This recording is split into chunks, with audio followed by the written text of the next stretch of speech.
এই নিন একটু ঠান্ডা জল খান। আপনাকে দেখে খুব অস্থির মনে হচ্ছে। এই ঠান্ডা জলটা খান, আপনার শরীর মন ঠান্ডা হবে।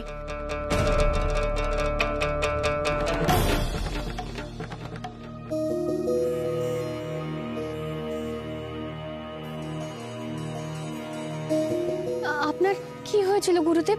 আপনি এমন কেন করছিলেন?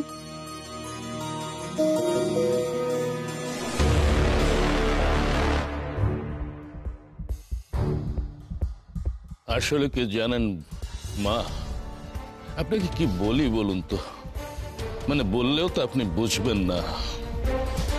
আপনারা হলেন গৃহী মানুষ, আমরা তো সাধক। আমাদের মধ্যে অনেক কিছু আসা যাওয়া করে, বহু দূরের জিনিস আমরা স্পষ্ট দেখতে পাই, এই আয়নার মধ্যে পরিষ্কার দেখার মতো। বিশেষ করে মানুষজনের আসন্ন বিপদ যদি কিছু ঘটে বা ঘটতে পারে বলে মনে হয়, তখন তো একেবারে স্পষ্ট দেখতে পাই। তখন মনটা বড় চঞ্চল হয়ে ওঠে। এমনই একটি আসন্ন বিপদের চিহ্ন দেখতে পেলাম বলেই মনটা আমার এমন বিচলিত হয়ে উঠেছিল মা।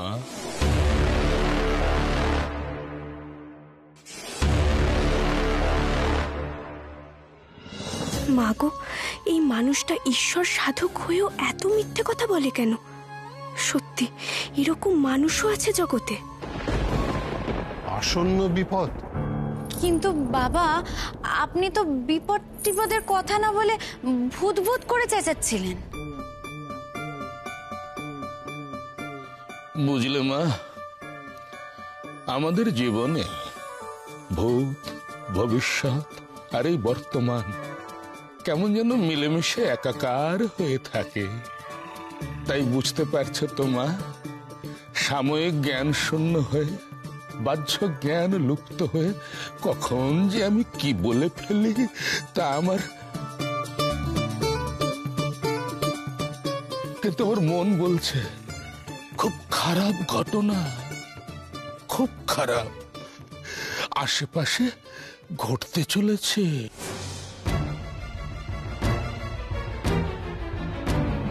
তাই আমার এত চিন্তা।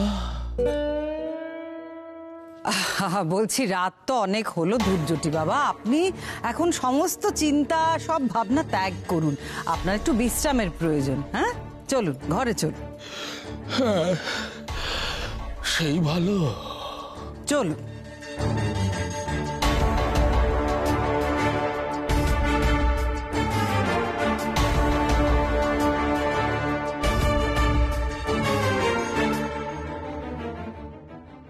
বৌদি, বাবাকে কি আমার ভয় দেখাবো? না চিকু বাবু, আর দরকার নেই। এমনিতেই উনি খুব ভয় পেয়ে গেছেন। আশা করি ওনার যা শিক্ষা পাবার উনি পেয়ে গেছেন। অনেক রাত হয়েছে চিকু বাবু, এবার তুমি যাও, ঘুমাবে। হ্যাঁ, কিন্তু ধুত্তুরি বাবাকে ভয় দেখাতে আমার তো বেশ ভালোই লেগেছে। বৌদি কিছু না করলেও আমি তো ধুত্তুরি বাবাকে আবার ভয় দেখাবো কাল।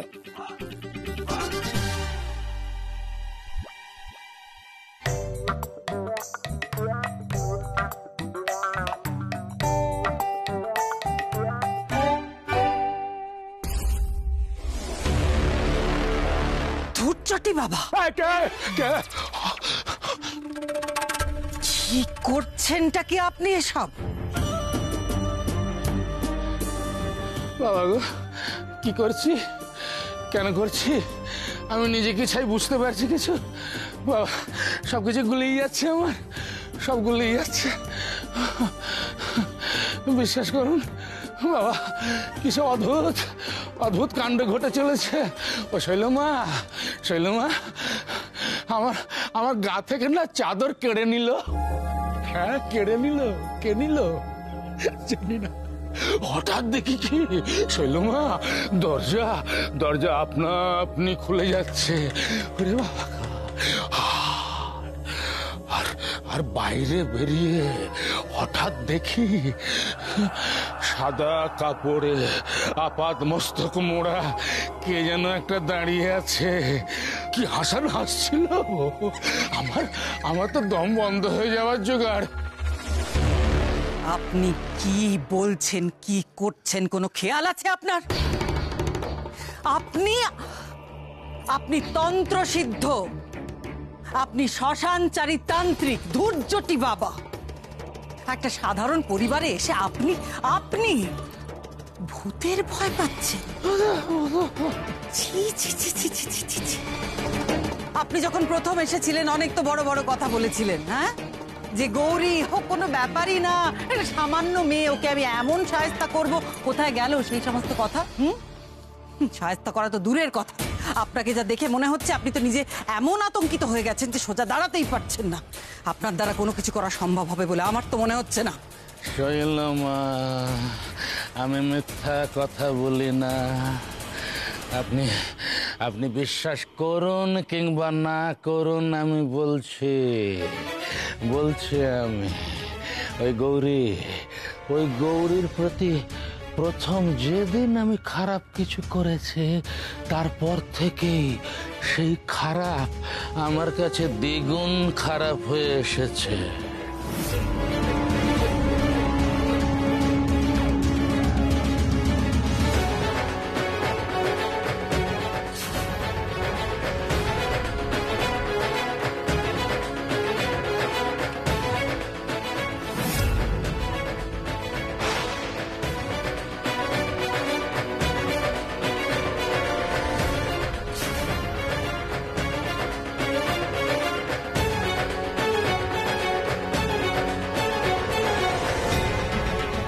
আমি বলছি শৈলমা, ওই গৌরীর মধ্যে কিছু না কিছু আছে, যেটা হয়তো আপনি ঠিকঠাক বুঝে উঠতে পারছি না। আমি বুঝতে পারছি, খুব ভালো করেই বুঝতে পারছি। আসলে ব্যাপারটা হলো গৌরী অত্যন্ত চালাক একটা মেয়ে, আর আপনি ওর চালাকির ওপর সেই পা ফেলেইছেন। মনে পড়ে প্রথম এসে আপনি কি বলেছিলেন? কত রথী মহারথীকে আমি কাত করে দিয়েছি, আর এই গৌরী একটা এক ফোঁটা মেয়ে, ওকে শায়েস্তা করা কোনো ব্যাপারই না বলেছিলেন, মনে আছে? এবার বুঝতে পারছেন কি সাংঘাতিক মেয়ে গৌরী? তবে আর একটা কথা তো আপনার ভুলে গেলে চলবে না ধৈর্যটি বাবা। দেখুন, আপনার এই হেরে যাওয়াটা, এটা কিন্তু আপনার বাঁচার উপায় হতে পারে না। শৈলমা, কেন বলুন তো? কারণ এর সঙ্গে তো অনেক কিছু জড়িয়ে আছে। যেমন ধরুন, আমার সঙ্গে আপনার আশ্রম, আপনার আশ্রমের যাবতীয় যোগাযোগ, বোঝাপড়া সবটা জড়িয়ে আছে।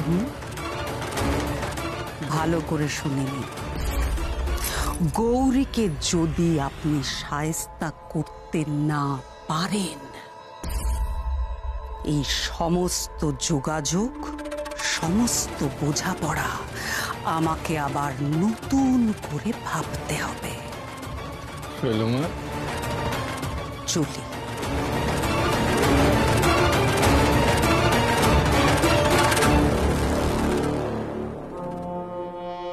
এত মহা বিপদ হলো দেখছি। বিপদ আজ অব্দি আমার জাদুতে প্রত্যেকে বোকা মনেছে, প্রত্যেকে। আর এই প্রথম কেউ আমাকে বোকা বানাচ্ছে, আমাকে, ধৈর্যটি বাবাকে নাজেহাল অবস্থা করে ছেড়েছে আমার। কিন্তু না, কিছু তো একটা করতেই হবে, আর কোনো উপায় নেই। ওই শৈলমার সঙ্গে যদি জাল রত্নের ব্যবসাটা ঠিকঠাক চালাতে হয়, তাহলে কালকের মধ্যেই আমাকে বড় বড় একটা কিছু ঘটাতেই হবে।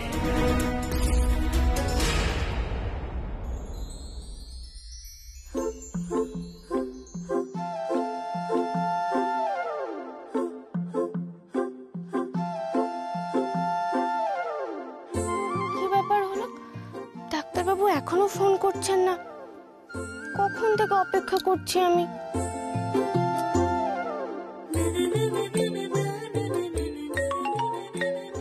এই তো। হ্যালো ডাক্তারবাবু, আমি আপনার কথাই ভাবছিলাম। আপনি খাওয়া দাওয়া করেছেন? সব ঠিক আছে তো? বাবা, আজ তো দেখছি আনন্দ একেবারে ধরছে না গৌরী। কি ব্যাপার, কাল এত কাঁদছিলে, আজকে আবার এত হাসছো? বলেছিলাম না ডাক্তারবাবু, আমি সব সামলে নিতে পারবো। যে সমস্যা হয়েছিল সেটা মিটে গেছে। আচ্ছা, তার মানে তুমি স্বাবলম্বী হয়ে গেছো, তাই তো গৌরী? নিজের কাজ নিজে সামলে নিতে পারছো।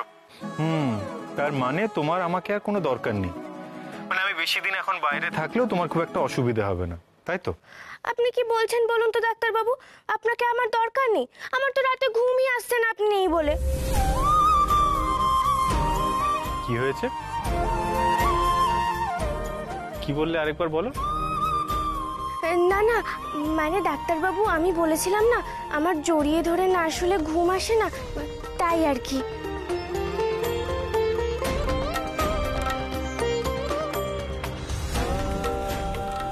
তো আজকে সারাদিন কি করলে? ওই তো সকালবেলা উঠলাম, মায়ের পুজো করলাম, তারপর জানেন দুর্যোটি বাবা সবাইকে শাস্ত্র পড়ে শোনালেন, ওখানেও ছিলাম। আর সন্ধেবেলা মায়ের আরতি করলাম। তার মানে যা বুঝতে পারছি পড়াশোনাটা ছাড়া তুমি আর সবকিছুই করেছো, তাই তো? মোটেই না, আমি দুপুরবেলা পড়াশোনাও করেছি।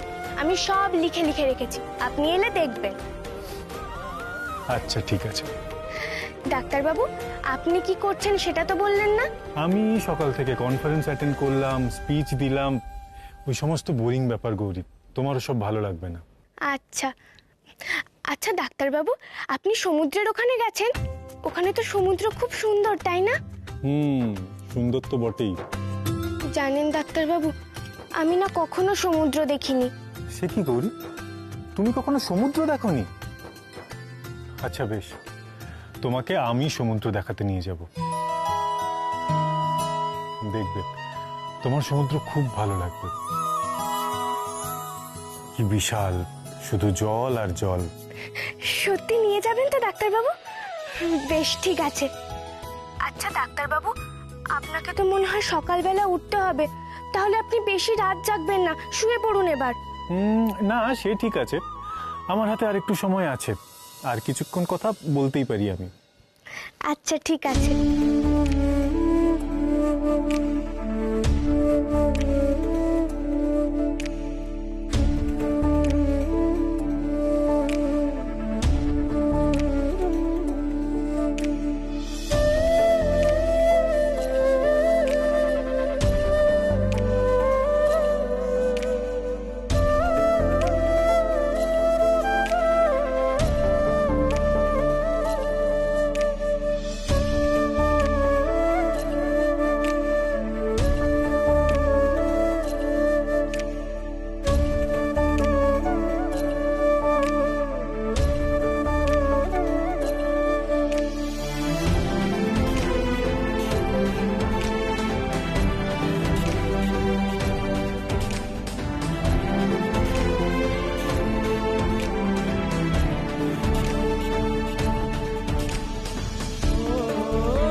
এই গৌরী, কটা বাজে দেখেছো?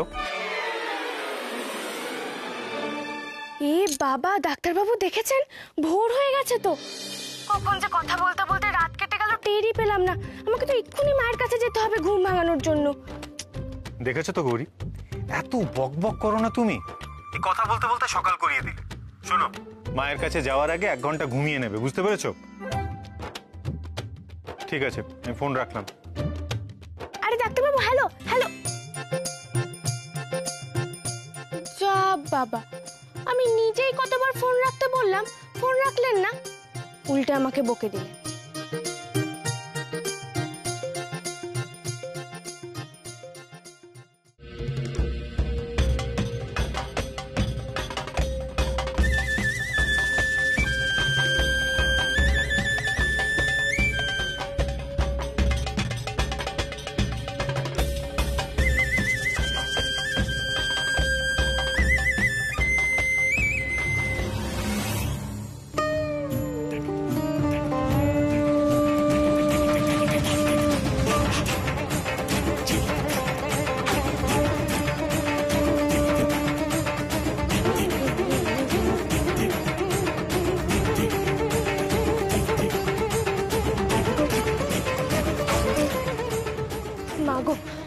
মা গো, এবার আর একই ভুল আমি করব না মা।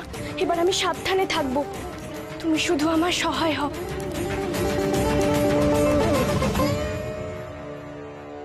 অনিলা, একটু তাড়াতাড়ি হাত চালা। কি করছিস কি তোরা? এত বড় পুজো, এতজন ভক্ত আসবে, আমাদের তো সবটা আগে থেকে গোছাতে হবে। ও শোন, এগুলোকে তাড়াতাড়ি মন্দিরে পাঠানোর ব্যবস্থা কর। হ্যাঁ করছি বাবা, বাবারে। পলা তুই নিয়ে যা তো এগুলো। তোমরা আমার উপর রেগে আছো তাই না? আমাকে আর কোনো কাজ করতে দেবে না গো। কিন্তু আমি সত্যি বলছি, আমি আর কোনো ভুল করব না। দেখ, গৌরী মুখটা কিরকম কাচুমাচু করে রেখেছে। এই গৌরী, শোনো না, তুমি তো দেখতেই পাচ্ছ একটার পর একটা ভুল হচ্ছে, আর সবাই খুব অসন্তুষ্ট হচ্ছে। সেই জন্যই আর তোমরা আমাকে আর একটাবার সুযোগ দাও, আর একটাবার, আমি আর কোনো ভুল হতে দেব না। কিন্তু যদি আমি মায়ের কাজ না করি, আমার একদম ভালো লাগবে না গো। আচ্ছা আচ্ছা, এবার কোনো ভুল হলে আমাকে আর করতে দিও না, কিন্তু এইবারের মতো দাও। ওপরে যাও। মা, কথাটা কানে গেল না? ওপরে যাও।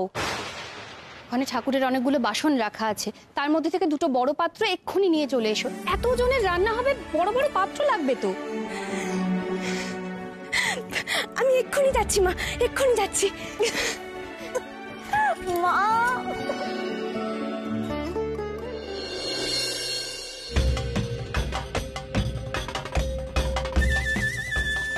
আজ মা এবং বাবার দুজনেরই দর্শন পাবেন। জয় শৈল মায়ের জয়, জয় দুর্জুটি বাবার জয়। আজ সত্যিই বড় পুণ্যের দিন। হ্যাঁ, আজকে ধৈর্যদি বাবা আর শৈলমাকে একসঙ্গে দর্শন করতে পারবো, কি আনন্দ আমাদের। দুর্জটি বাবা, মনে আছে তো আজকের দিনটা কেন এত গুরুত্বপূর্ণ? কারণ আজ সর্বসমক্ষে গৌরীর উপর সবার যেই অন্ধবিশ্বাস আছে সেটা ভেঙে গুঁড়ো গুঁড়ো করে দিতে হবে। ও নিয়ে আপনি ভাববেন না, গৌরীকে আমি যতটুকু চিনেছি, ও যেচে যেচে কাজ করতে আসবে। তারপর যখন ও একই ভুল করবে, সবাই বুঝবে যে দোষটা আসলে গৌরীর, আর সবাই ওর উপরে ক্ষুব্ধ হয়ে উঠবে। আর তখন শৈলমা, আপনি সকলের মনের মধ্যে বিষ বৃক্ষ রোপণ করতে পারবেন। হ্যাঁ, বোঝেন তো আপনি সবই খুব ভালো করে, শুধু কাজের বেলায় কাজটা যেন এবার ঠিকঠাক হয়। জয় শৈল মায়ের জয়, জয় দুর্জুটি বাবার জয়।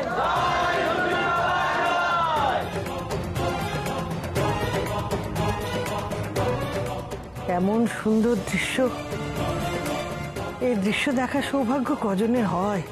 সবই বাবার লীলা।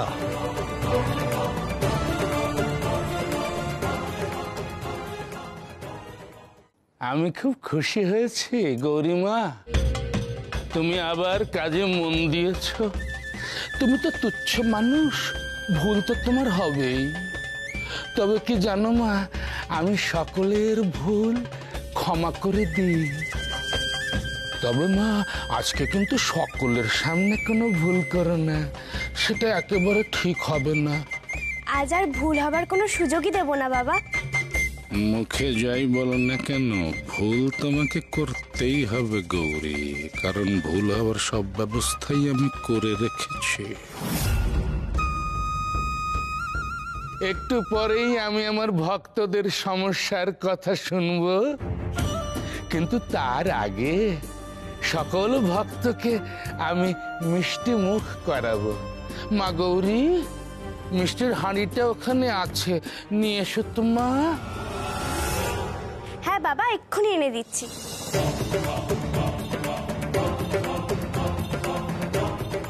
গৌরী, মিষ্টির হাঁড়িতে হাত দিলেই ওটা অদল বদল করে নিতে হবে।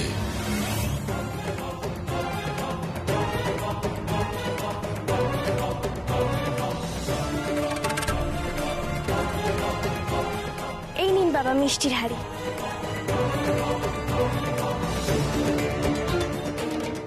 এইবার আমি মা ঘোমটা কালীর এই প্রসাদ মায়ের সন্তানদের মধ্যে বিতরণ করব।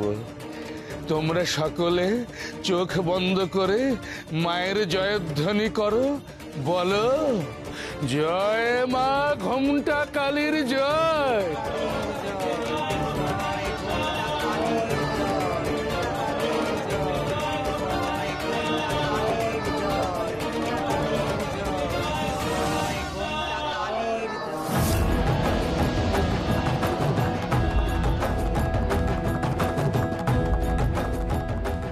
এবার মিষ্টি বিতরণ হবে।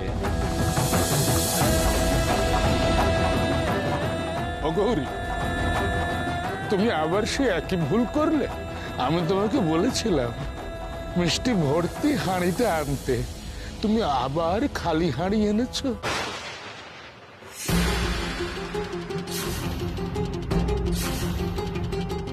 বারবার বারবার একই ভুল করছো। আমি বুঝি আবার ভুল করলাম বাবা? মিষ্টির হাড়ি বুঝি খালি? তুমি আমায় না প্রশ্ন করে নিজেই হাত দিয়ে দেখো, আমায় আর হাত দিয়ে দেখতে হবে না। দেখো দেখো দেখো।